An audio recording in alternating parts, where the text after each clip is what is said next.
Salut à tous, bienvenue, merci d'être avec nous en direct du BFM, le bâtiment des forces motrices, où ce soir avait lieu la cérémonie de l'économie avec le prix de l'économie et le prix également de l'innovation. C'est chaque année ces récompenses qui, cette année, vous allez le voir, vont aller à l'ensemble des entreprises genevoises et puis également le prix de l'innovation qui va aller à la santé. On va démarrer avec, à tout seigneur, tout honneur, avec Vincent Subilia, directeur général de cette chambre de commerce, organisateur de cette superbe soirée. Vincent, ça a été un succès comme d'habitude. Cette soirée, une soirée, Vincent, un peu particulière où on a bien fait attention. Là, on a enlevé nos masques, mais tout à l'heure, tout le monde avait les masques, sauf lorsqu'on était assis. Je crois que c'est important quand même de rassurer tout le monde. Et puis là, on essaye de garder un peu les distances.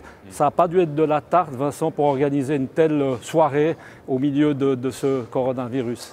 Vous connaissez l'adage, à vaincre sans péril, on triomphe sans gloire, et c'est un peu celui qui nous a guidés. Nous avons effectivement décidé de renouer avec la convivialité qui est dans le code génétique de la Chambre de commerce, en prenant le pari de l'organisation d'une manifestation, Michel, en présentiel, comme on dit vulgairement, parce qu'effectivement nous avons tous subi les affres du virtuel, et on s'est dit qu'il était bon et même nécessaire de pouvoir se retrouver. Mais se retrouver dans le respect le plus strict naturellement, et tu l'évoquais, des normes sanitaires, et donc en respectant non seulement les distances de sécurité, mais en imposant le port du masque. C'est une moindre contrainte face à la pandémie à laquelle nous sommes confrontés, mais c'est le lieu ici de rappeler que la vocation d'une chambre de commerce, c'est aussi de permettre aux uns et aux autres de se retrouver. Rappelez aussi, Vincent, que c'est une cérémonie tripartie.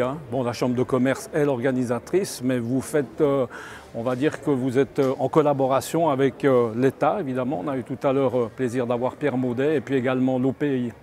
Absolument, nous sommes trois orchestrés, et ce, grâce au talent de Michel comme président du jury. Cette manifestation dite désormais Grand Prix de l'économie avec l'État de Genève et l'Office de promotion des industries et des technologies. Et c'est ensemble, dans cette logique de partenariat public-privé, où la Chambre joue le rôle de facilitateur, partenariat public-privé qui a été mis à l'honneur aujourd'hui sur le front de la santé, que nous avons le plaisir de recevoir nos 200 convives. C'était la jauge maximale, ici dans ce lieu emblématique, au cœur de la cité qu'est le BFM. Voilà, puis on va rappeler qu'évidemment dans la Chambre de commerce, c'est 2500 entreprises, ça n'est pas rien, qui sont représentées. On va passer un instant le micro à Michel Balestra. Michel Balestra, c'est le président justement de ce Grand Prix depuis une petite dizaine d'années.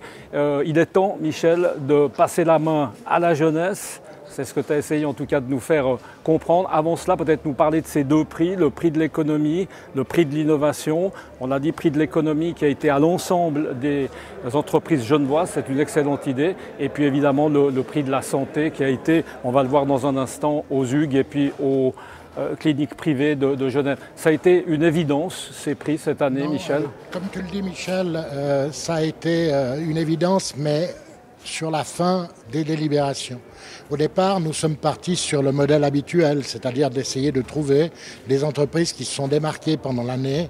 Et comme tu l'as vu, nous avons un jury de très grande qualité qui a une vue sur tout ce qui se passe au niveau économique, universitaire, académique, scolaire.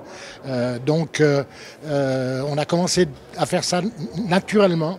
Et puis on s'est rendu compte qu'avec l'arrivée de la pandémie, que toutes les entreprises souffraient, que c'était difficile pour tout le monde et que de fait, tous les entrepreneurs qui allaient passer cette période de crise en restant debout, en faisant des sacrifices, en voulant continuer leur action, méritaient ce prix. Et puis, en parallèle, tout le monde applaudissait la santé à 20h parce qu'on était content d'être soigné correctement. Et le jury a voulu relever la capacité qu'ont eu les hôpitaux universitaires de Genève et les cliniques privées de dégager des synergies pour travailler ensemble, pour sauver l'essentiel, pour atteindre des objectifs ambitieux en matière de santé publique. Et on leur a donné pour tout ça le prix de l'innovation. C'est Anne-Sophie Dunant-Blaisy qui va reprendre ta place, directrice générale d'Aprotec. Qu'est-ce que tu peux souhaiter à cette jeune chef d'entreprise? Beaucoup de plaisir surtout, comme tu en as eu. Oui, bien sûr.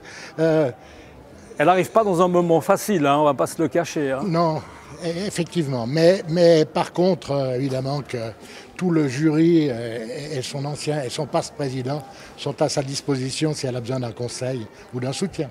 On va passer la parole à deux des lauréats. Peut-être pour commencer, Gilles Ruffnart. Bonsoir Gilles Ruffnart. Bonsoir. Merci beaucoup d'être avec nous. Vous êtes le président de Genève Clinique. On vous avait eu à l'occasion de nos multiplex. C'était en hiver pour nous parler un petit peu de ces problématiques justement des cliniques privées. Ce soir, évidemment, c'est beaucoup de fierté pour vous, les 2500 collaborateurs qui travaillent avec vous.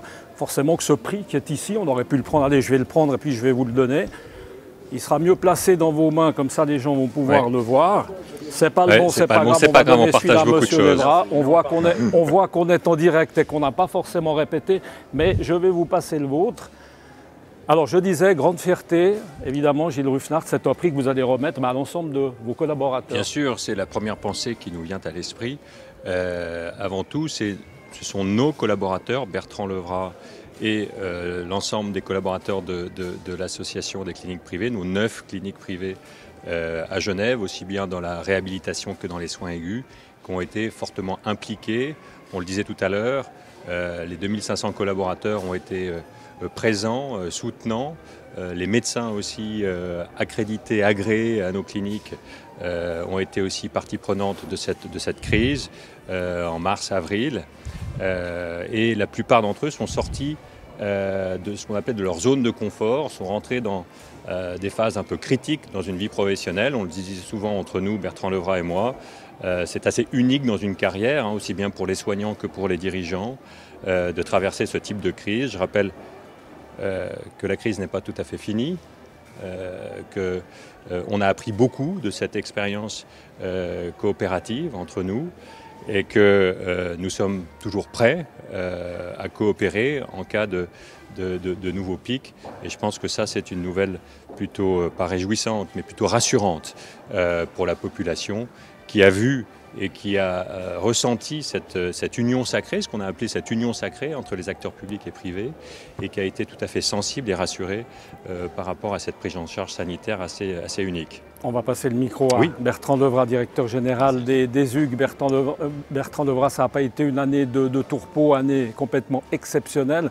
C'est assez amusant finalement de se dire que vous avez le Grand Prix de l'innovation. On aurait pu penser encore il y a quelques années que c'était un mariage quasi impossible. Et dans des situations exceptionnelles, évidemment, actes exceptionnels, on va dire ça comme ça. Alors effectivement, et puis je dirais on a prouvé deux choses. On a prouvé que les privés pouvaient avoir le sens du bien commun et du service public.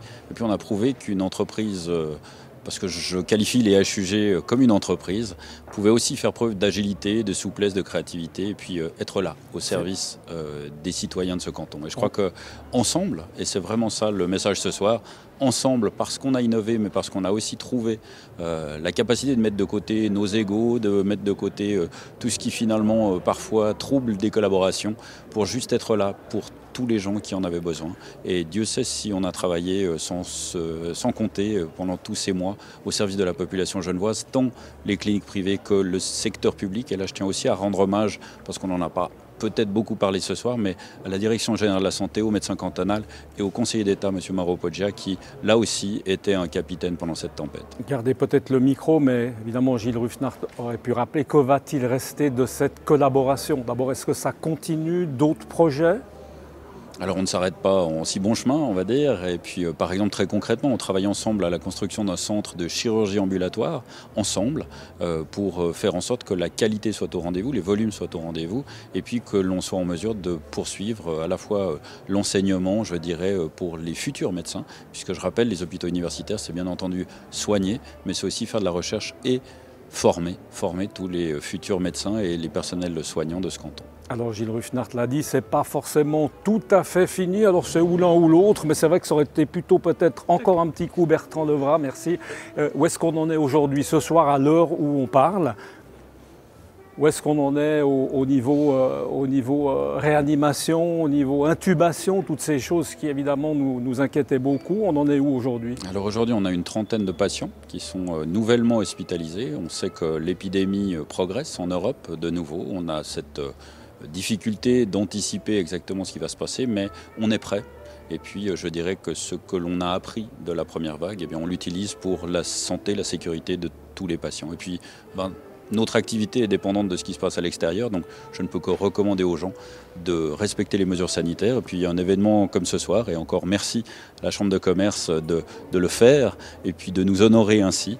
Mais je dirais que ça montre que la vie est possible, doit continuer, mais dans le respect de certaines mesures sanitaires qui évitent la propagation d'un virus qui, j'aimerais le rappeler, n'est pas une grippette. Vous l'avez dit tout à l'heure. Ça n'est pas une simple grippette. Ça fait sourire Gilles Ruffnart. On va terminer avec vous, Gilles Ruffnart. Au niveau des cliniques privées, on est passé à autre chose. On est encore toujours un peu dans des starting blocks comme ça en attente justement de cette hypothétique deuxième vague. On en est où? On a repris son rythme normal? Merci de poser la question. On n'est pas passé à autre chose. Évidemment, en arrière-plan, Bertrand Levrat vient de le souligner. On a une montée en puissance d'hospitalisation Covid au HUG. Il y a des groupes de travail qui se sont à nouveau réunis pour monitorer l'ensemble des activités et l'évolution de l'épidémie.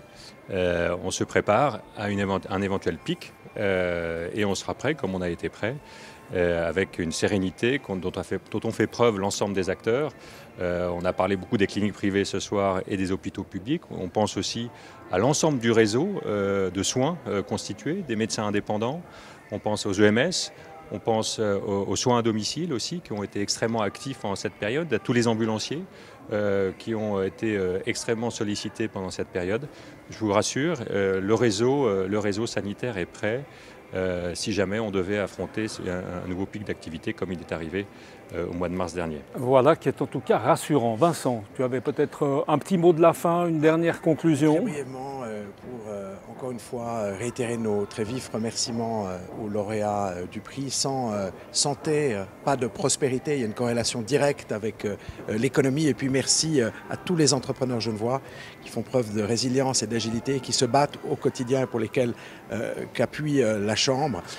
Félicitations à eux et en 2 mots, en 5 lettres, bravo et merci. Et puis les prescriptions sanitaires, Bertrand Levrat le rappelait à l'instant, eh bien, elles sont au cœur du dispositif de cette soirée. On renoue avec la convivialité, mais dans le respect, encore une fois, de ces prescriptions. Nous sommes tous munis de masques CCIG et de petites fioles de liquide hydroalcoolique qui nous permettent d'envisager une nouvelle normalité avec le plus de sérénité possible. Merci Michel. Et puis alors à noter que tout à l'heure en repas, on a vu, il y a en tout cas 2 bons mètres de distance qui vont séparer tout le monde. On va dire qu'on ne va pas forcément pouvoir faire du réseautage, mais enfin il y a d'autres en tout cas occasions. Messieurs, merci beaucoup. Merci. On va vous laisser retourner évidemment à la partie récréative. Michel, merci beaucoup.